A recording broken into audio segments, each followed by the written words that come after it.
I eliminated every distraction from my life for 90 straight days. No social media, no endless scrolling, no background binge-watching, no harmless multitasking. For 3 months, I cut out every constant ding, buzz, and dopamine drip that had been controlling my brain for years. When I started, I thought it'd be a productivity project. I just wanted to get more done. But what happened went way beyond productivity. It exposed how addicted I had been, how shallow my focus really was, and how different life feels when you finally cut the strings. The first day felt like pulling the plug on oxygen.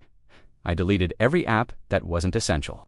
Instagram, TikTok, Twitter, YouTube, all gone. I set my phone to grayscale. I muted every notification.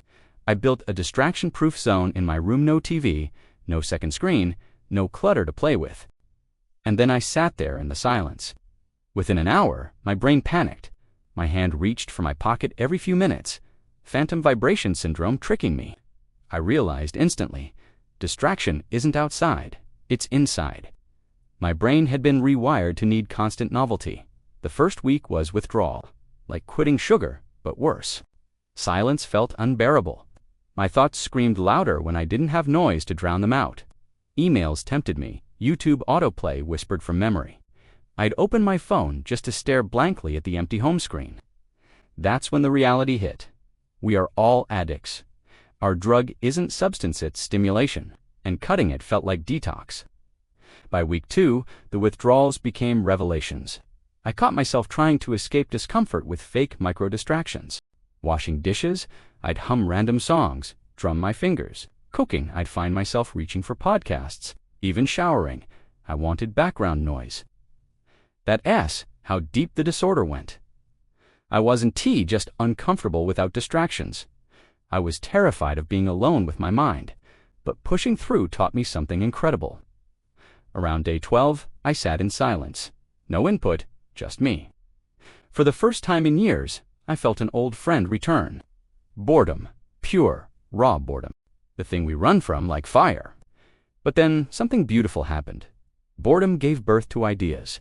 My brain forced off its diet of constant stimulation, started feeding on itself, connecting thoughts, sparking creativity. I scribbled pages of ideas in those first waves of boredom. I remembered what it felt like to actually think. By the end of the first month, I noticed my productivity soar. Work that used to take hours took half as much time when I was in flipping to check notifications every 10 minutes. My brain entered long, uninterrupted deep work, sessions I hadn't felt in ages. Entire mornings disappeared into flow instead of 23 fragmented micro-sessions. It was like rediscovering a lost superpower, and science explains it. Every interruption costs minutes to refocus, and dopamine spikes from distractions.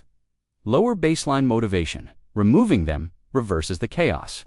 But something even more shocking surfaced: how different life feels without distraction. Little things got richer. Eating meals without my phone made flavors sharper. Walking without podcasts made me notice details of my neighborhood I had ignored. Talking to friends without glancing at a screen made conversations finally breathe. Even music, when I chose to listen, felt holy because it wasn't background noise. It was the main event. Of course, the challenge tested me daily.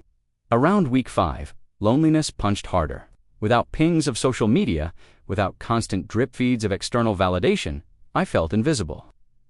Some nights the silence pressed like a weight. I wondered, what if everyone forgets me? What if I disappear? But then I realized that was insecurity disguised as need for distraction. The challenge was teaching me to validate myself instead of chasing attention. And slowly, that loneliness turned into peace. By halfway day, 45 people around me started noticing a difference. "You seem calmer," someone said. Another pointed out, "You're more present in conversations." They couldn't see my deleted apps, but they could feel the effects. Because removing distractions didn't just give me time, it gave me presence. My eyes, my attention, my energy were sharper, directed at them instead of a glowing screen. That made people feel seen, which made me feel more connected, ironically, by disconnecting. The second half of the 90 days felt like leveling up.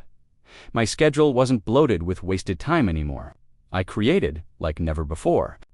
I picked up old hobbies: drawing, journaling that distractions had smothered. I built new systems for work that normally procrastination would have killed. Even physically, I felt better. Extra hours of focus, freed space for the gym, for cooking real meals, for rest. My stress markers dropped.